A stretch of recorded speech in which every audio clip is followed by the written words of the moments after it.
Hi, friends. Thank you all for being here. And thank you all for being here and sharing this space with us for the next, 45 minutes. It's going to be lovely.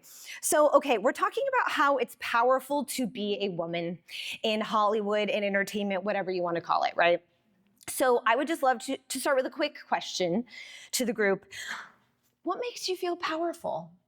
And it could be in the industry or beyond. That's a good question. Freedom. Yeah, freedom, creative freedom. Oh, here, we'll move the mic up to you a little bit more. Freedom. Creative freedom, freedom with our bodies and our voices, to collaborate, to be able to provide representation on screen.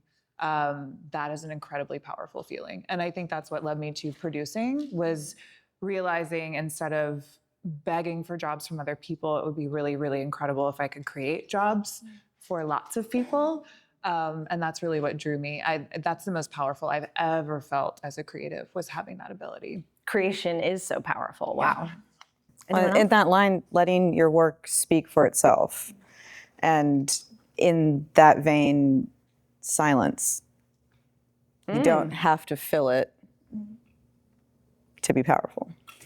So, especially for women. Oh, right? I'm sorry. I was just saying, especially for women, because we don't need to fill it. Right.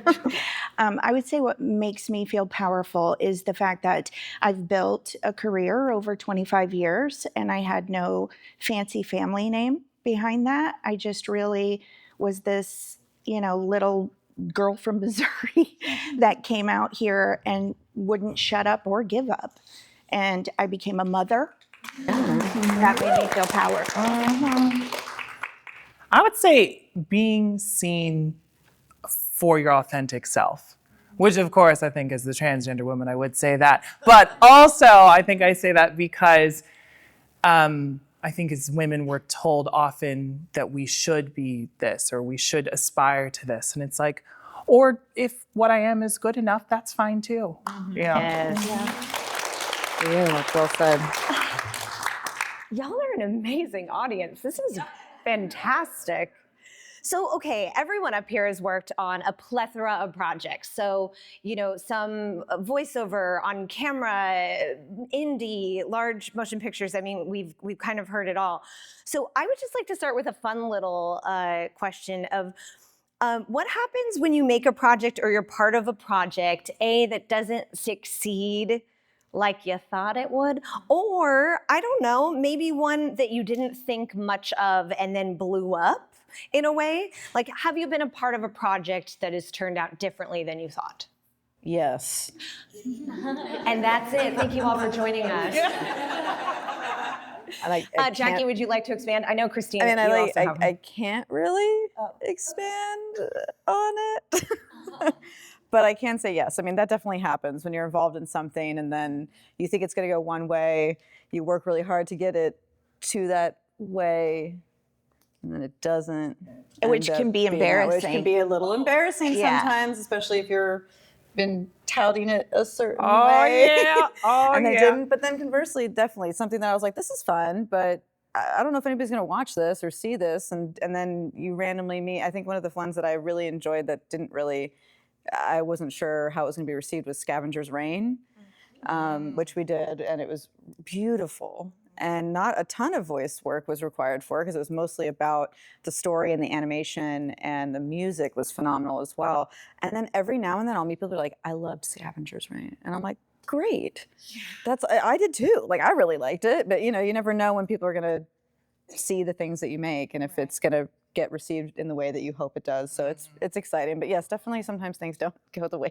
Yeah, and I think that also goes to like finding the right audience too. That's perfect, and how do you do that? Right. And it can take I mean, time. you can leave it up to marketing, obviously, Yeah. but sometimes it doesn't work. And Christine, I know you worked on Thirsty Suitors, Yeah, the video game. And I remember doing Thirsty Suitors, and I was like, oh, I get to play this Black trans woman. Oh, that's cool. That feels close to home. And then I was like, but also I was like, I get to, it's about this girl who's dated all these characters. And you're like, ooh, this is ahead of its time. We're going to like that. I don't know about all this. And then, it goes on Game Pass and everybody plays it. And it goes to the GLAAD Media Awards and it gets bigger and bigger and bigger. And it's kind of cool because I think any of us, like when we work on something or do something, we pour our hearts into it. But a really smart actress that I had asked once, I was like, I think this is gonna be my calling card. This is it, girl, oh! And she said, you don't decide what your calling card is. Everyone else does. And I was like, yeah, once you do something, you release out in the world, you gotta let it be everybody else's thing. No matter how you feel about it, it belongs to the public now and whoever plays it and this and that. That's who we create for. Yeah. It's really true. Dana, I've had several things. Like, this is a funny memory between me and my husband. My very first thing was Reno 911, and they wanted to keep more footage in of Tom and I together, so they split the premiere into 2 parts. So the first week I wasn't in it, and we had told everyone, and he said, now I have egg on my face, and I didn't know what that meant, so we still laugh over that. But also, I had a job, a lot of it is out of your control. I was on a show called Emily's Reasons Why Not with Heather Graham, and I thought, this is it for me. I'm gonna get an agent, a manager, everyone told me that was the case. And then the next week when the show was supposed to start airing, instead they aired The Bachelor. And no one ever saw any of it. The pilot aired and it made history. It was canceled. Wow, that's a sign of the times. Yeah. Replacing with reality TV. More than once that's happened. Thank you, American Idol. Dana, I know you kind of talked about this at the beginning, of course, we hear this term Nepo baby and, people being grandfathered in. Why isn't it called grandmothered? Anyway, grandfather, thoughts for later. Being grandfathered in with these families or taking on, the trade of their parents in Hollywood or whatnot. And like you were talking about how you were not necessarily the quote unquote star in, say, the high school shows or whatnot, but your perseverance and not getting out of line, or if you ever had to get out of line, you had a friend hold your space for you and you came back in. Could you talk a little bit about that perseverance and resilience? Yeah, I think that's so important in this industry. When I was in college, I was never the star. The students would cast me, but the faculty wouldn't. And some little flame in my heart kept saying, but you're good at this. And the resilience that we have to have, I always say that it takes 3 things to make it in this industry: perseverance, talent, or luck. If you have 2 of those, any combination, you will make it. And to me, the perseverance is the biggest thing. And when you believe in yourself and you believe in your heart, I think LA, she takes care of you. If you're supposed to be here, you'll find $20 on the ground just to get through the night. Like, if you believe it, LA, she'll take care of you. That's my opinion. I love it. I think New York's the same, honestly. Yeah. I lived there a long time, so she took care of us. I love that so much, and it's reminding me, so both Britt and Jackie up here have done coaching, creative coaching, acting coaching, things like that. I have as well, and I do feel like, as women, that like nurturing side to us is like, I know things, how can I share it with someone else, which is really incredible. And Britt, you wrote this amazing like handbook, ebook for your clients and whoever is lucky enough to read it. And one of the quotes that spoke to me is, you said, this path isn't linear. It's popcorn. It's grit. It's divine timing with a dash of delusion. And so I wanted to just throw that out as well to say, talk about that. What brought you to writing that as a heading in your ebook? I think a couple of things. I mean, one of them is that I talk about popcorn a lot because comparison is the thief of joy, which I think we all know. And as social media gets a larger and larger part of our life, it's really easy to compare ourselves to others. And it just kills our creative spirit. It's so hard to find that inner voice that is so unique and so important to foster when you're holding it up to so many other people that aren't even really in the room with you. Yeah. So I believe in popcorn, which is the idea that people pop at different times, right? You just need to be in the skillet where are people creating? If your friends are getting jobs, if someone's booking, if someone's going, you're like, yes, yes, yes, yes, because people are popping, right? Rather than why not me? Why not now? Am I burnt? Did I miss it? It's like stay in the place where there's heat. And to me, that means where there's creativity, where people are authentic, where you have a community. And you will have that moment because you're in the same ecosystem. But it takes a fair amount of grit to hold on through all those comparisons because they can feel really difficult, you know? Very difficult, especially when you have the access to the swipe. Right, of course. We've all heard of the doom scroll. Oh, of course. It makes perfect sense, but it's so worth protecting. Your creativity is so worth protecting. Gorgeously said. I love that. And Jackie, from the behind the table perspective as a casting director, I mean, there's many things I feel like I would love you to talk about with coaching, but in relation to what Britt just said about that idea of somebody popping or sizzling, or what to you stands out in that way when you're looking at talent or you're looking to fill a spot? And do you go for, unknown, unpopped kernels? Ooh, so I can pop them? Authenticity comes through whether you're intending for it to do so or not.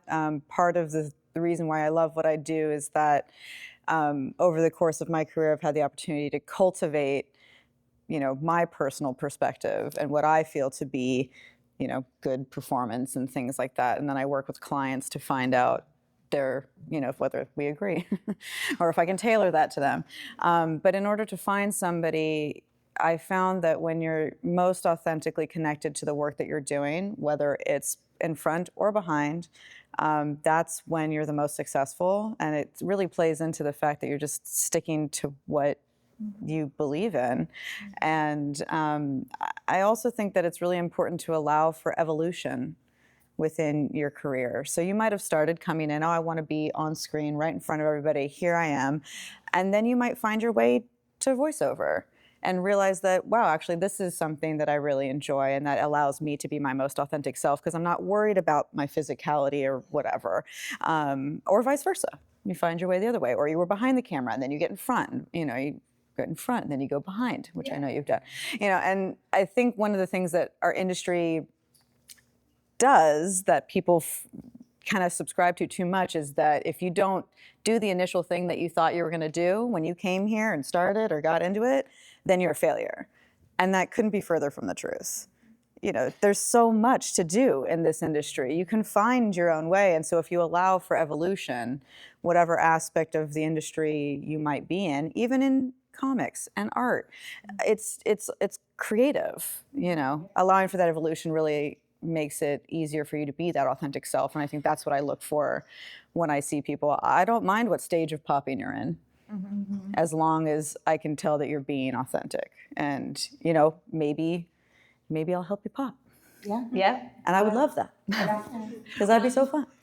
Right. That's what I think is so fun when it comes to, casting or directors or whoever, I mean, I'm an actor and I have been my whole life. And I think one of my biggest mistakes was going into casting rooms and wanting to do something right and playing a result that I think somebody wanted, but they actually want to help you pop. We're going to be using this popcorn thing the whole time. Literally forever. I was like, I'm taking that. I love it so much. It's buttery perfect. popcorn. I'm into it. It's just. It's so delicious, actually. No, it's a perfect metaphor for it really is such a great metaphor, really is, yeah. And because you are one kernel of many, and you're friends, and you want to support them. And Jackie, you talked about evolution as well in your career, and I would just love to, for Dana and Jackie both, you're both moms, and I would love to know, just in general from you, gosh, what do we hear all the time? How do you balance it all? I don't really want to ask that today, but I wrote down what I want to ask. Hold on.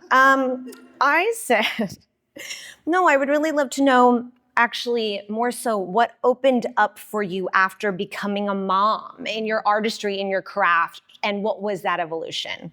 Either of you go for it. I found when I first had a child, he came 10 weeks early. I wasn't prepared. I had just gotten emotionally ready to have a baby. because I was very focused on my career. And I thought, okay, once I have a baby, that switch inside me is going to flip and I'm going to give up everything and he's going to be my sole focus.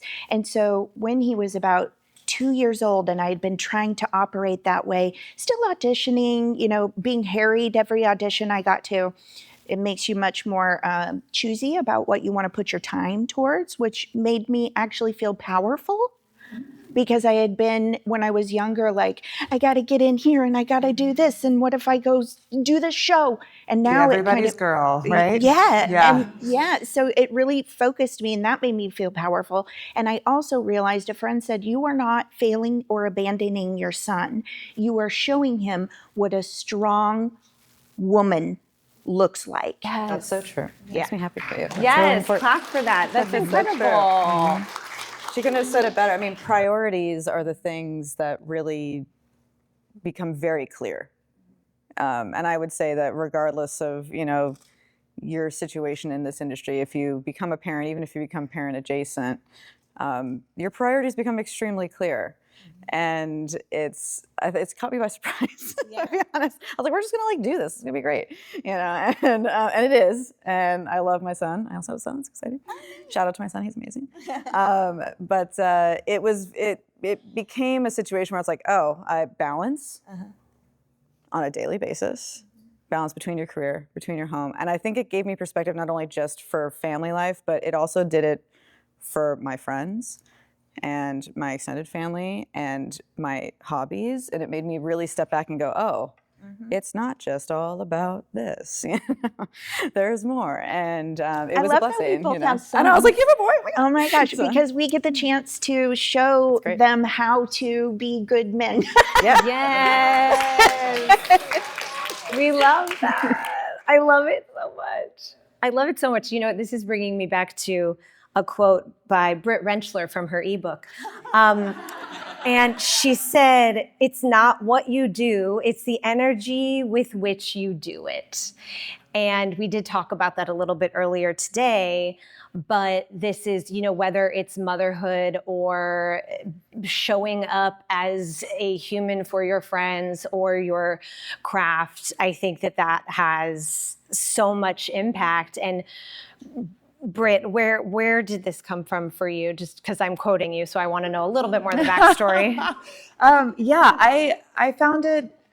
Is anyone in here an actor? Do we have actors in the room? Yeah. Great. Okay.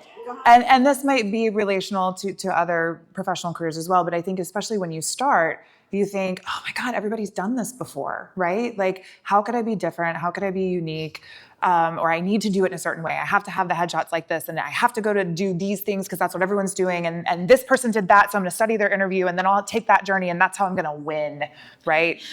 And it's so much pressure. And the thing that I will tell my actors especially is that it's not what you do, it's the energy with which you do it, which means it doesn't matter if it's been done 1,000,000 times before. You are doing it for the first time your way, or you are approaching it your way. This is your scene. It's okay if you're in the audition trailer and you hear the other actor through the wall doing the scene that you're about to have to go in and do. You have to just tune it out and be like, that's their version. This is my version. This is the time that I am going to take to sit with my creativity in this space. I think it's worth it, and it's worth not comparing. And I think even like little things, I have students all the time who are afraid to send thank you notes. And I'm like, look, if you're sending a thank you note because the thought behind the thank you note is, please don't forget me, okay, they're going to feel that. But if the thought behind the thank you note is, you saw me, you chose me, you allowed me to come into this space and have an audition. I know you looked at 1,000 or more headshots and you picked me, thank you so much. Or if you work on a set and you have an amazing director and they gave you one note and it just clicked for you, tell them. That's what we're here for. We're here to connect. So take the chance to connect, and it's not the thank you that really matters. It's the energy in which you are thanking. We can tell the difference. Yeah, of course. Yeah, right? You can. I can tell the difference between an email or a Post-it or whatever. The intention behind it is always clear, whether you thought it would be or not. Yeah. But we can tell. Yeah. So if you're coming from that place, don't don't be afraid to do things that have been done because it's your time to do them. And with that as well, if I may, don't be afraid to take massive leaps. Like if that's what's in for you. I have done things where the producers started flipping the script because they thought I was doing the wrong sides. And I just had to take myself out of that room and go, you know what? You did you, Dana. And probably those producers didn't call me back. But it's a great story.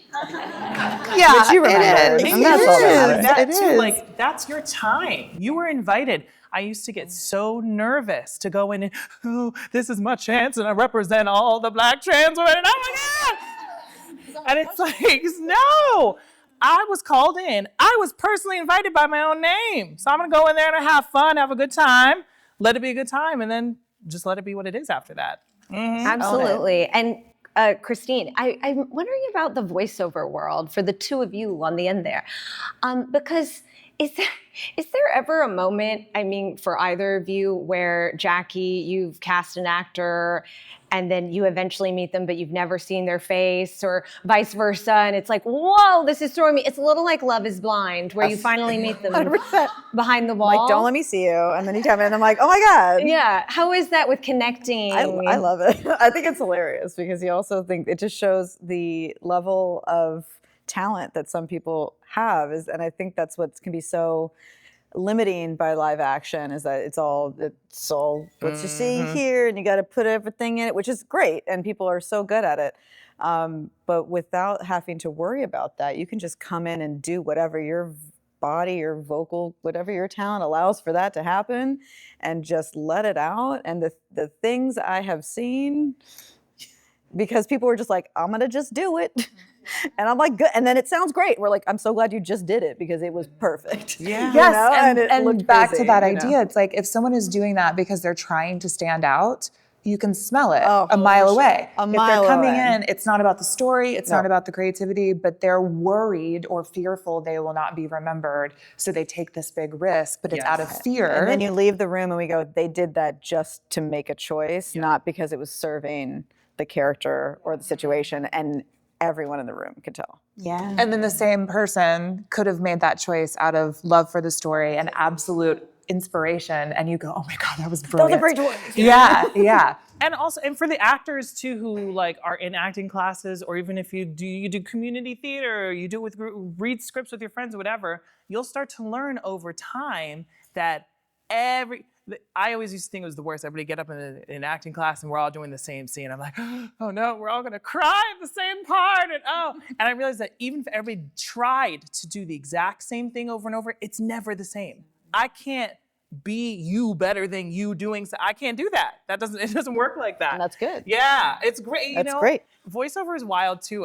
It was definitely one of those accidents for me. I was doing live action and I was like, CW, here I come. Oh, I was ready. I remember when you got that phone call. We were on set when you got that phone call, remember? Yeah. Oh, yeah, that's The right. CW phone call. Anyway.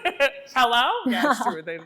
I was right there. I was ready. No, but like it happened by accident because all of a sudden I would go do a script and I didn't have to worry about being too tall. I didn't have to worry about my hair not being done, my edges not being laid. Don't come for me. And you know what I mean? I didn't have to worry about all that. I could just come in, or especially if I do it from home nowadays, where you do your auditions from home or whatever, it's like sending a present. And I'm like, ooh, I'm gonna do this because it's really fun. And I always tell people, like, especially if you're doing voiceover or whatever, if you do something and you have fun, your only job is to tell the story. And eventually you'll find all of those elements and how to tell the story well in your own way. But if you do something, instead of trying to be funny, oh, what's this airline food? Like, no. Like if you're doing something instead because this is part of the story and you listen back and it genuinely makes you laugh, send that. That's what you sent. Send that, because those things are funny. They're funny because they're true. They're funny because it happens. Funny because the writer, whose a whole job it is to write these things, wrote that joke in there for you and you found it. So keep it, But it's like sending off a little present. I love And that. It's great. I love that because auditions, a lot of people get nervous about auditions. I can't wait to show you what I've got. You may not know who I am when I walk in the room, but you'll remember me when I leave. Ooh, that's right. I feel like that about everyone up here. Absolutely incredible. Christine, in the voiceover world, since we're just on that real quick, I would just love to talk about the nonprofit that you're on the board of called QueerVox, and specifically how, I mean, gosh, everyone up here is honestly like a mentor and coach, and specifically about, hiring queer voice actors in the industry, advocating for that, and just in general, not tokenizing queer or actors of color. And yeah, talk about QueerVox and whatever Oh my inspires you. gosh, QueerVox. Any QueerVox people here? You don't have to raise your hand. I don't even put you on the spot. I didn't put you on the spot like that. But so QueerVox is a nonprofit, and what we do is we help provide low to even no cost resources. Girl, you can get up in the Discord. I do free office hours, free 99, except there's no 99, it's just free. And you come in and we just sit down virtually, and you say, I got headshots, I got a demo, I got this. How? Because sometimes it feels like we're grasping for straws. And especially I feel like for a long time when I was coming up, it felt like once somebody found something, they wanted to hang on to it. And now it's cool. Everybody Gen Z is like, no gatekeeping. And I'm all about that. Yeah, stop that. Let people know, because I think making things accessible is one of the most important things. I have been so privileged in my life to be able to have education. I got scholarships to go to college. It's the only way I could go to college. I'm privileged to have been able to get the medical care I needed for my transition. I'm privileged to be healthy now and be able to live all these things. And so I think being able to make, even just, if it's just the voiceover portion, if it's just a sense of community, if it's just, hey, before I get in front of Jackie Sollitto, let me test out this audition really quick before, you know what I mean? Make it really good before you send it to her, you know what I mean? And that's what we're here for. We just want to be there as an extremely accessible resource so that you don't feel like you're grasping for straws or that you're lost or that you don't know what to do. And I think especially as queer people, we can be so disenfranchised. Right now is a very scary time for lots of different kinds of people, not just queer people, brown people, Latinos, you know what I mean? Lots of different people. And so anything we can do now to keep that net tight, to stay together, is the only way we can fight through this. So people get nervous about AI, people get nervous about we're gonna lose our jobs, we get nervous about we're gonna lose the co-stars, we're gonna lose this, we're gonna lose the day players. And there's all of those fears are going to be there because for some reason that's just how the world works, and I don't know. It's not my job to figure out why. I don't know. We need you to figure it out in the next 10 minutes. Can you do that? Oh my gosh! Yeah. Oh, I need my notebook. Okay. Oh. All that to say that that's what QueerVox is about, and I think maybe I'm biased in this sense, but QueerVox is special for me because all of us, our voices have so many multitudes. And I think especially for me as a trans woman, but I know there are non-binary people, there's trans men in there. There's a whole portion of our lives where we're like, how do I use my voice now? How do I live in the world now? What's the way to live in this space and be safe, but be comfortable, be seen as myself? And so I always invite people to come to QueerVox, take these low-cost classes, fall on your face in class. I do all the time. I still go out in class now, and I mess up all the time. So I don't mess up from Jackie Sollitto, you know what I mean? Mess up there, so I don't mess up there. But it's a safe space so that you can do that in a way that you know that you're being held so safely by your community around you. I love that, and I love the community of it all. Oh yeah, a little clap for QueerVox. Oh, QueerVox. And truly check them out. Check them out. With kind of on that thread, and I love to throw this out to everyone, how do you advocate for yourself? I will say I have to advocate for myself, which I think I learned by having a child, because saying yes and being easy to work with doesn't mean you have to be too thankful or taken advantage of and talked into shaving your head or tying your shirt up to show your bra and you're just running into an audition. That's being taken advantage of. And so that's not something I want to do. I also came up with comedy boys. I was even in an improv group called Big, and it was 5 giant guys and me. So learning how to advocate for myself, what my boundaries are with my body, especially as a plus size woman, I have very often been put in outfits that were the joke, and I had to stand up and say, my body's not funny, I am funny. So always advocate for yourself and for others. I think also, if I may say, women are great. Women don't want to dominate the space. We don't want just our seat at the table. We want to open the room for everyone. Yes. Yes. Beautiful, Dana. Really beautiful, Dana. Anyone else? How do you find yourself advocating for yourself, whether it be, on set, Speak otherwise? up. If you have something to say it. There's no reason not to. If you're there already, you're there for a reason. So if you've got an opinion, ideally because you were hired for that, whether it be on set as a creative, or behind the scenes, then speak up. This is all personal perspective in terms of art and creativity. So if you have a perspective that you want to share, because that's why you were hired, you should share it. And you should also take the space to do so.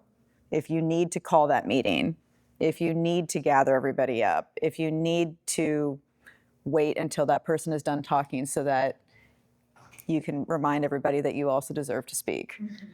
I've had to do that a couple times. Just, okay, say what you need to say, and then we can move forward. We can get to the next bit. So just taking ownership for what it is that you're bringing. You deserve to. You're there for a reason. Yeah. Ideally, they hired you or they asked you to be there. So just not being afraid. It's something that over the course of my career, it took me time to own the work and the time and everything that I did to get to where I am and be like, oh no, I can say something.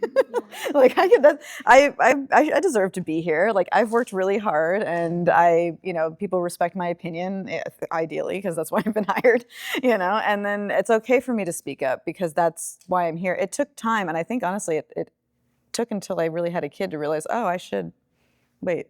What do I want my son to see? And also, like, what kind of a career person do I want to be? And I want to be a strong, intellectual who has an opinion and is here to help you make what you want to be the best it can be. And by giving myself and my creative endeavors, that's how I'm going to help you get there. Which folds into authenticity. Right. Yes. Which is the energy with which you're doing it. You're not Exactly. speaking Guys, up because it's all you're the trying to same. dominate. You're speaking up because you talking love about the it. project and you want it to be the best it Yes. can be. Yeah. It's true. Yeah, because literally, because the way I advocate for myself, and I have to remind myself all the time. And it's so silly to say it. I know it's cheesy, but like genuinely trusting yourself. And not just saying you trust yourself, but actually taking a breath and just really being with yourself and trusting yourself. There are many times where I see people, or I do it, I have a thought, and I'm like, I'm gonna, oh, no, I won't do it because Jackie doesn't want to see that, or whoever. I keep putting Jackie on the spot. That's okay. I keep putting Jackie on the spot. You know what I mean? But like you worry about, and then you have to stop and just say like, no, myself said that for a reason. Just listen to yourself for a minute. That's a really hard thing to do. That's a bit of the delusion sometimes. Like I may go, oh, I'm not right for this or that or whatever. And I go, well, yes, I am today. I'm gonna play pretend. Yeah. That dash of delusion. And I want to just on this, I don't know what you were about to say, but this is what if you are the person creating the table that people are coming to? Yes. Yeah. I mean, go for, I don't want to interrupt what you were going to say. No, my brain went to a different space, but I think I was still thinking about advocating Yes, for go. Oh, yourself, yeah, which please. just because this was such a ripe conversation with all of that, that I think mine is ask for help, because I think so often we're socialized that we should already know everything and that you don't deserve to be there unless you already know everything. So asking for help can be very difficult. Finding a mentor, looking for people who have done the thing that you just want to do, and reaching out and really saying authentically, like, I love what you did. I really want to do it. Can I buy you coffee? It is so wonderful to ask for help. And I think that's a big way to advocate for yourself and also for your entire community, because when someone else sees you step into that power and ask those questions, they will feel empowered to do it too. And that's how we continue the ripple effect. But the thing that I try to live by and I try to share a lot is, if the worst thing that they could say is no, ask the question. Yes. That's how we do casting. All they can say is no. All they can say is no, right? And that's fine. And they're allowed their no. But I don't want to sit back and hold that question because someone probably wants to help you. Absolutely. And I will say, and this is just like my little 2 cents, is what you just said about, hey, can I buy you a coffee? Can I be curious about something? Because I will say sometimes I'll get people in my inbox saying like, can I pick your brain? Can I? And it's like, actually, maybe we don't need that. Maybe we can break that down. And instead it can be like, hey, I'm in a spot, I'm in a transition moment. Can we talk peer to peer? Can I ask you something? Because maybe where you are is where that person wants to be. But like, we're not zombies. We don't have to pick brains. It's violent. You know? It's a violent term. I hate it. Yeah, it is. It is violent. Let's all decide right now to retire it. The power of women entertainment is that we're going to retire that phrase. We're going to retire it, Yeah. and then we're powerfully going to ask Yes. for help and For community. collaboration. Yeah, Yes, yeah. and that community. And I love what you said about mentorship as well, because everyone up here got here through a coach or a class or mentorship or whatever that be. I would like to just, we have a few minutes for a Q&A in case there are any questions in the audience. If not, we can keep going up here. But if you have a question, feel free to raise your hand. Sure. Oh, and the pop sweater over here. I'm sorry I don't have a mic, but I'll reiterate your question. I'll try to project. Thank you. Good job. This is a question for Dana. As a woman in improv, how do you advocate yourself in a situation like that where it's very like heat of the moment in performances? Yes, that's an excellent question because sometimes you do have to make boundaries. I've always made that very clear, especially because I performed with mostly men. So in my performance, I would not offer them anything that I'm not willing to give up. So like I did a show with Robin Williams, rest his soul. It just was a spur of the moment thing, and it was improv, and he was trying to just bone back up for his show that was coming up. And in that show, we had a scene where I was a server, and my boobs kept getting in his face. And he was so kind. He came up to me afterwards and said, I'm so sorry, I hope you didn't feel offended. And I said, of course not. I offered that. I made the bid. So that gave you permission to continue. Believe me, if I don't offer, they'll know. They'll know real quick. And that's what I do every time I step on the stage. I still improvise today. I have a show coming up at the Groundlings. So, yes. So definitely always, and don't feel like that makes you weak or bitchye. You're not being that. You are standing up, you know your worth, and you are clear. Yes, clarity. That's so good. Thank you for your question. That was incredible. Anyone else? Yes, in the pink shirt. I just wanted to say that I'm like genuinely proud of you guys for like being so consistent and always persevering. I find that like very admirable, and I truly believe that you guys are amazing. And yeah. Did you stand up to make me cry? I was like, that's so Thank you. I'm like, I'm about to cry. That's really sweet. Thank you. Thank you. And I want to say, stuff like that is really special. It's really, really hard to look somebody in the eyes and be direct. And it's even harder to look somebody in the eyes and be direct and share something like so full of love. You know what I mean? That's a hard thing to do, especially now when we're all scared. So I'm all for that. You know what I mean? terrified. Keep doing Absolutely. that. Thank you. I That wish was really my parents kind. had said that to me. So thank you. You just healed her. She doesn't have But therapy it is- anymore. It's like, look, it's wonderful to be up here and you hear yourself get introduced and you hear all these things and maybe that's what you hear today, but it's so amazing that you would even have the recognition that behind all of that is mostly no's. Those are the things that pop out that we get excited about. And of course we're proud, but at the same time, when you love it, you take all of it, and a lot of it is no, but you keep going. And I hope that's something that because you saw that in us, that's something that you keep doing for yourself. Yes. Yeah. Thank you. Thank you so much. Right up here with the rainbow shirt. I just want to share a little kind of success story that doesn't really sound like one. I went to a film festival last year, saw a film I loved, and I was like, I want to see this in theaters, because so many indie films just kind of go, no. And I went up to whoever it was on the panel and I said, I want to be a part of this. This really has legs. This is amazing. What do you need? And like, I want to do PR for you. Do you have PR experience? Not a lick. And then he was like, that's the energy. It's like someone who's here because, you need coffee. I'll get coffee. It's like, what needs to happen for this that I just discovered to go to a next little step. And so I had a Zoom with a couple of people and it didn't go anywhere. But that wasn't the point. The energy there, Was incredible. Yeah, I was like, damn, I have to say something because it moved me. Yes, and you as the audience have that power. Yes. And then a while later saw it on Netflix and it was fabulous. Great. Yes. Love it. Still awesome. But you offered that support, and to whoever that could have been, you don't know the day they may have been having, and they could have said, well, this person actually offered to do PR for free. I can do this, that's really incredible. Okay, I think we have time for maybe one more. Yes, right here. In a similar vein to the love of feedback we got that requires some vulnerability, do you have any recommendations for how to find mentorship in weakness?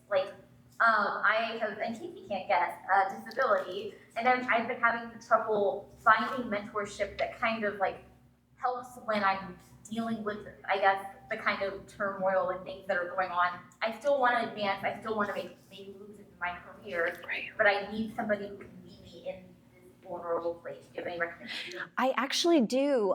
Do you know the Easter Seals Disability Film Challenge? Okay, well, let's talk.